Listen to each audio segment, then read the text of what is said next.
You were trained to believe what people say. Since childhood, you learned to obey language like a leash around your throat. You were conditioned to nod when someone offered you words, to accept promises as proof, to treat apologies as resurrection. You were domesticated by vocabulary. You listen to words and ignore the tremor in the voice, the tension in the jaw, the silence that tastes like metal in the air. You ignore the body like it is irrelevant. But the body is where the truth lurks. Nietzsche warned you without whispering.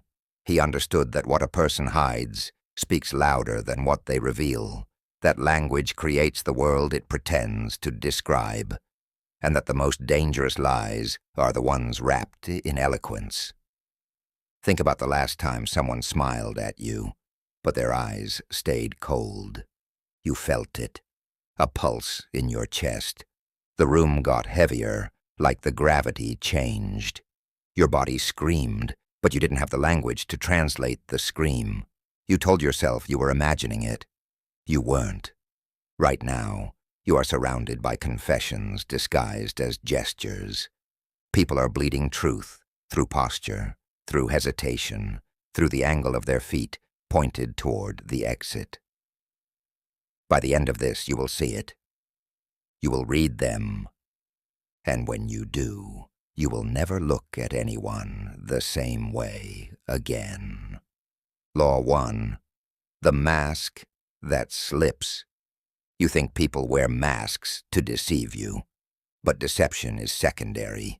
They wear masks because they are terrified of their own reflection. Every profound spirit needs a mask.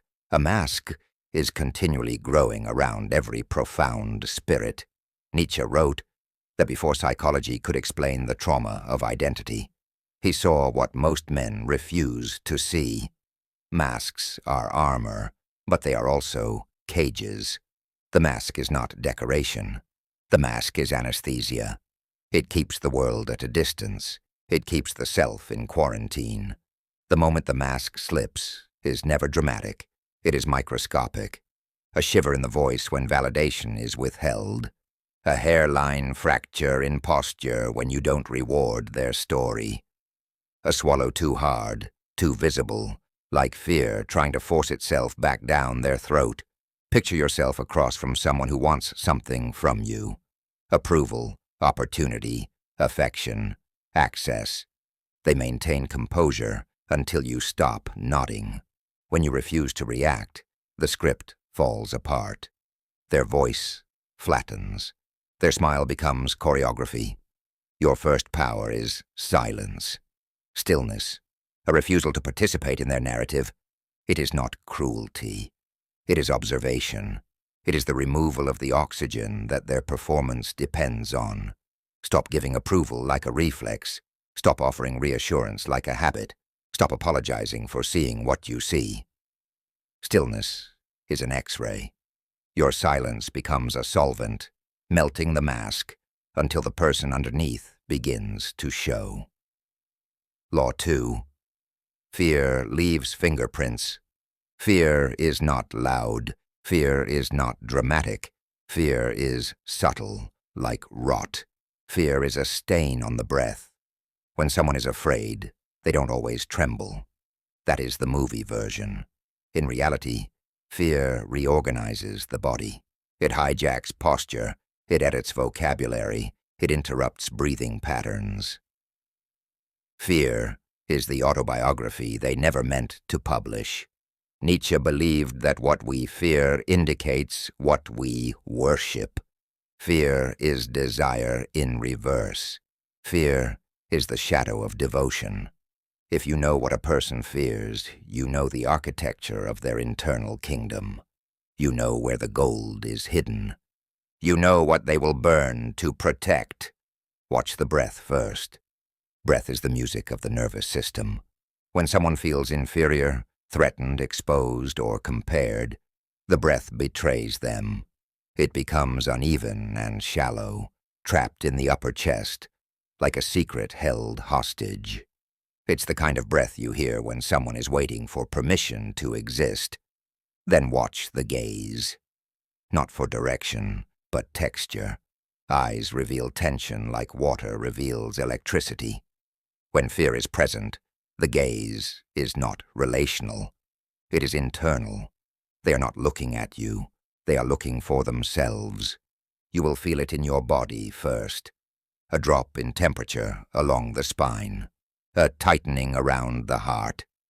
A metallic taste, like adrenaline simmering on your tongue. Do not offer comfort. Comfort is currency. And you no longer pay strangers with your softness. Observe without absorbing. Acknowledge without rescuing. Let fear show you where the leverage is, not where the weakness is. Leverage is knowledge. Weakness is exploitation. You are here for knowledge. Law 3. Impressing you is a weakness. When someone tries to impress you, they are confessing.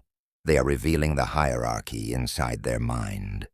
Without your permission, they placed you above them. Impressing you is not a gift. It is a request for permission to matter, a request for identity. If a person highlights their strength, they fear fragility. If a person highlights their kindness, they fear cruelty. If a person highlights their intelligence, they fear irrelevance. Credentials are not proof. Credentials are confession. Imagine someone talking to you about their discipline and accomplishments. Their words are polished. Their narrative is rehearsed. But their hands shake, almost invisibly. A pulse in the fingertips. A tremor in the knee under the table.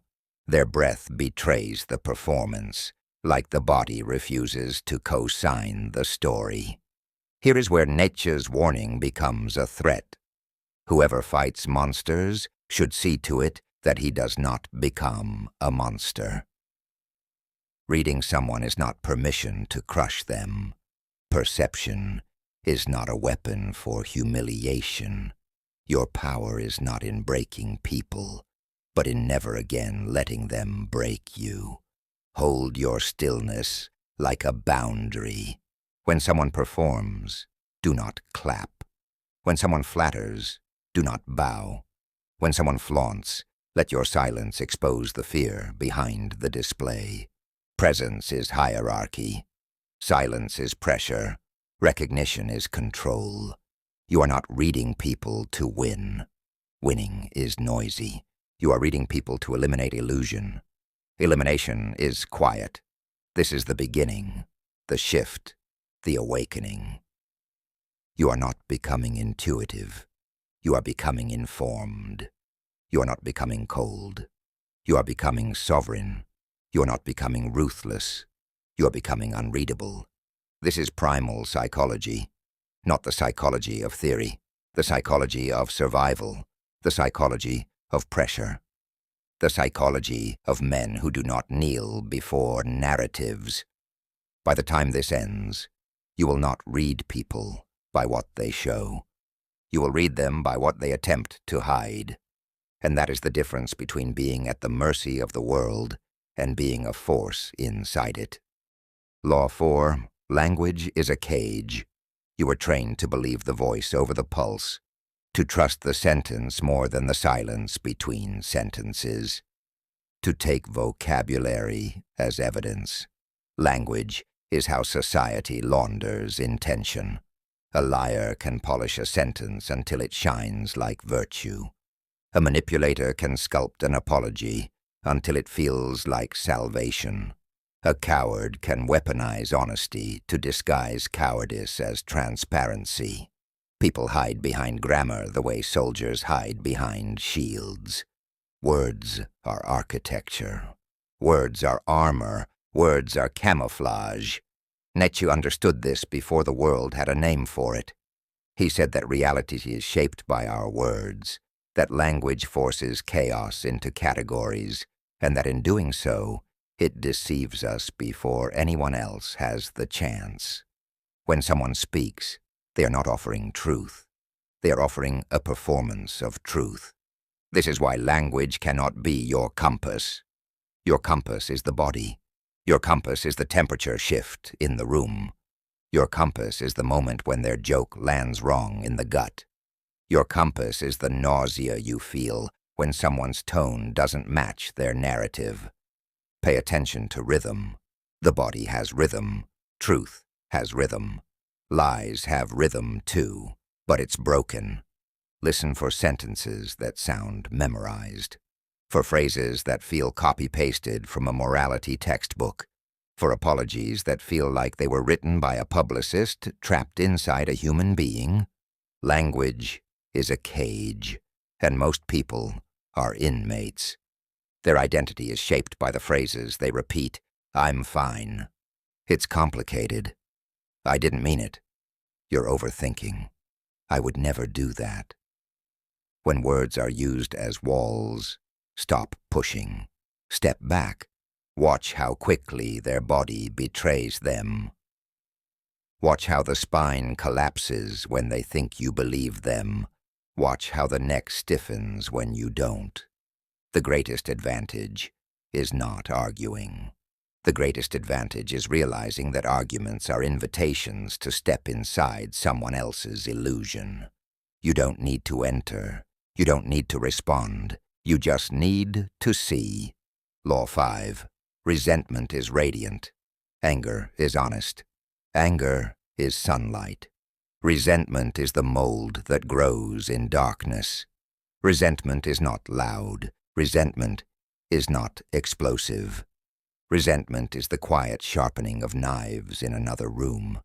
Nietzsche saw resentment as the birthplace of false virtue. The weak rebranding their envy as morality. The powerless renaming their fear as ethics. The bitter rewriting the scoreboard in their mind so they appear victorious in defeat.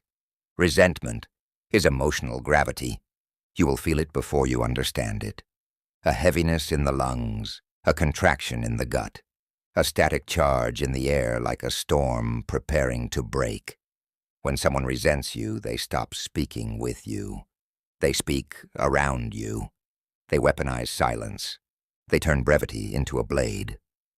Resentment can be diagnosed by watching how someone reacts to the success of others. A twitch in the jaw when a name is mentioned. A tone shift when ambition enters the room. A forced neutrality when beauty or strength or confidence is acknowledged. Resentment hides behind fairness. It disguises itself as principle. It sounds like justice, but it feels like poison. You do not confront resentment. Confrontation is oxygen. Resentment starves in silence. Not withdrawal, not avoidance. Distance. Psychological distance. Emotional distance. Spiritual distance. A quiet refusal to participate in the theater of bitterness. Because resentment hunts slowly. It keeps records. It collects debts. And one day, it tries to cash out. You do not owe payment. You owe clarity. You owe yourself a life beyond their ledger. Law 6. Stillness is an X-ray. Most people think power is motion, volume, reaction, counterattack. Power is stillness, not passivity. Stillness. Stillness is pressure. Stillness is gravity. Stillness is the refusal to break character. When you stop reacting, something terrifying happens. Everyone else starts reacting to you. They fill the silence with confessions. They mistake your quiet for judgment and rush to defend crimes you never accused them of. They interpret your gaze as knowledge and start editing their past in real time. They volunteer secrets to preempt a punishment you never intended to deliver. Stillness is interrogation without words. It is a mirror that does not distort. This is where you evolve or crumble, because stillness forces you to see too much. It forces you to watch masks melt. It forces you to hold the weight of recognition. Nietzsche said a man must shape himself with force. Stillness is that force. Stillness is the refusal to shrink. Stillness is the refusal to decorate your personality for the comfort of spectators. You will feel it in your body, heart rate slowing, breath descending into the diaphragm, a sensation like roots growing from your spine into the floor. The moment you become still, the world becomes loud. Every insecurity in the room screams for attention. Every manipulator searches for purchase like claws scraping against glass. Every predator tests your edges. Every victim tries to recruit you into their narrative. Stillness is not about victory. It is about sovereignty. You are not proving anything. You are not convincing anyone. You are not negotiating your existence. You are existing. And existence without apology is confrontation. This is where perception becomes intimidation. You are not intimidating because you threaten. You are intimidating because you do not hide, because you do not rush, because you do not kneel before their versions of you. People fear what they cannot predict. People fear what they cannot decipher. People fear what they cannot control. Your stillness is illegibility. Your stillness is opacity. Your stillness is power. You remember the smile with cold eyes, the pulse in your chest, the gravity in the room shifting like a threat wrapped in politeness. Back then, you thought it was anxiety. You called it insecurity. You tried to explain it away because explanation felt safer than clarity. Now, you know what it was. It was data. It was the body noticing what the mind was trained to ignore. It was your nervous system trying to negotiate with a truth your upbringing taught you to deny. This is where everything returns. To the beginning. To that moment before language. To the moment when the body speaks first. Reading someone is not a performance. It is not an act of dominance. It is not about being the smartest person in the room. It is about refusing to be the blindest. Think about that last time again. Their voice said yes, but their shoulders leaned away like the word repulsed them. Their story said confident, but their breath was shallow, like confidence was suffocating them. Their praise felt warm, but the temperature of the room dropped like a warning. Your body already knew, you just didn't know how to believe it. Now you do. You read the mask when it trembles. You read fear by how it changes the architecture of the breath. You read humiliation by the way a smile collapses half a second too early. You read resentment by the tension that gathers behind the eyes like a storm preparing to strike. You read manipulation by the rhythm of language, by the breaks in the voice where honesty should live. The world has not changed. You have. Stillness is no longer emptiness. Stillness is measurement. Stillness is pressure. Stillness is the room adjusting to you instead of the other way around.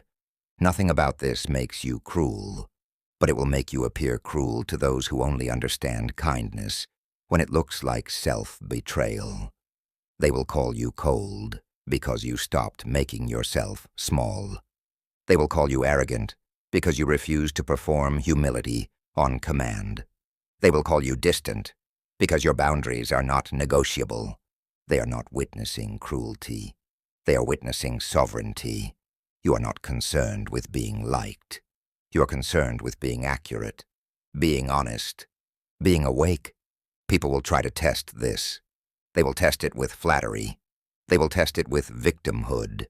They will test it with narratives designed to recruit your empathy as currency. You will feel the test in your bones, a pressure behind the ribs, a heat in the throat, a sensation like your spine is asking you a question. Do you bend here, or do you stay? Stay. Staying is not resistance. Staying is reality. Staying is recognizing that the person across from you is not offering conversation. They are offering architecture, a place to imprison you or a place to bow. You will not bow, not anymore. When someone tries to impress you, you won't reward the performance. You will watch the fear behind it reveal the hierarchy they built in their mind. When someone tries to manipulate you with language, you won't follow the thread of their story like prey. You will listen to the breath between sentences like a compass. When someone tries to guilt you into shrinking, you will feel the manipulation as it enters the body like a temperature change, and you will not absorb it. This is where the change becomes visible. You stop protecting illusions, your own illusions and theirs. The illusion that words equal truth. The illusion that performance equals value. The illusion that empathy means obedience. The illusion that politeness is morality. The illusion that ignoring your body will make the world safer. It won't. The body is older than the world you were taught to trust. The body is a relic of every ancestor who survived long enough for you to exist. The body is where the ghosts of your evolution whisper warnings in the language of sensation. You feel betrayal before it happens. You feel resentment before it speaks. You feel envy before it strikes. You feel manipulation before it takes shape. This is not magic. This is biology. This is pattern. This is exposure therapy for the truth. Once you see a person clearly, you cannot unsee them. Once you hear the fracture in their voice, you cannot pretend it was solid. Once you recognize the tremor in their posture, you cannot pretend they were grounded. Once you taste the bitterness in their silence, you cannot pretend it was sweetness. Do not apologize for this. Apology is how you trained the world to misunderstand you.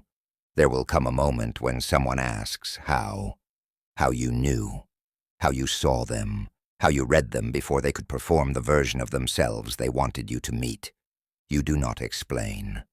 Explaining is permission to misunderstand you again. Explaining is an invitation to debate your perception. Explaining is a negotiation of vision. You do not negotiate vision. You do not negotiate truth. You do not negotiate the body. You simply say nothing. Because silence is the only language that cannot be forged. When you return to the world after this, you return differently. You will walk into rooms like someone who knows the exits. You will speak like someone who is not auditioning. You will listen like someone who is not searching for proof. You will not chase connection. You will recognize it. And if connection is absent, you will recognize that too, without flinching, without forcing. This is not detachment. This is precision. Connection without self-abandonment. Perception without paranoia. Power without brutality. You are not here to win. You are here to see. Winning is noisy. Seeing is quiet. This ends where it began, with the body, with the pulse, with the shift in air pressure, with the moment before words, with the truth that was always there, waiting for you to learn how to witness it. You were trained to believe what people say. Now you are trained to believe what people show. And what they show when they don't know they're being seen is the only truth you will ever need. This is not a skill. This is an identity. This is not an advantage. This is a return. You are no longer reading people. People are revealing themselves to you.